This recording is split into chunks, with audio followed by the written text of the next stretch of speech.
パルーンの絞りかす、卵と交換してもらえないか？鳥の餌の残りが少ないんだ。いいよ。ちょっと待って。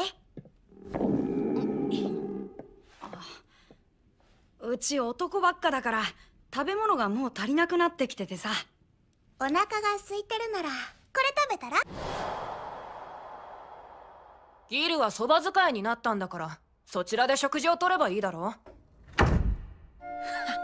常識知らずのバカのせいで何にも食べれないじゃないか。バカバカバカ。